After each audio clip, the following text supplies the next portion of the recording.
একদিকে চলছে প্রচন্ড দাবদাহ গরম, প্রচন্ড গরমের নাভিশ্বাস সাধারণ মানুষের মধ্যে। এরই মধ্যে চলছে গ্রামীণ আন্দোলন নামে পরিচিত পথ অবরোধ।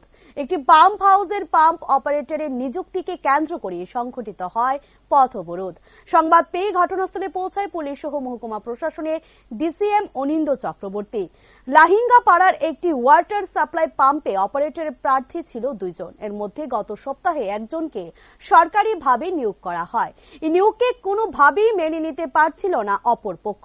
তা নিয়ে হয় উভয় পক্ষের মধ্যে হয় হাতাহাতি এবং মারামারি।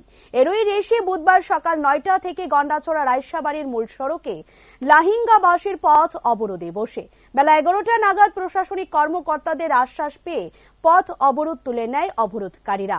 অবরোধকারীদের দাবি, আগামী 3 দিনের মধ্যে আসামি গ্রেফতার না করা হলে পুনরায় পথ অবরোধে বসবে গ্রামবাসীরা। এখানে একটা রোড ব্লকেজ হয়েছে, তারা নিজেরার মধ্যে কোনো একটা ব্যাপারে টাসেল হয়েছে। এই কারণে ওইটার একজন আরেকজনের উপরে অ্যাটাক করছে। এই কারণে তারা রোড ব্লকেজ করছে। যাই হোক, তারা এখন বুঝছে যে তারা যে অ্যাটাক করছে তার নামে থানায় কমপ্লেন করব। কমপ্লেন করার পরে পুলিশ প্রশাসন যেমন ব্যবস্থা নেওয়ার নেই। ঠিক আছে, এখন রোড ব্লকেজ ঠিক আছে।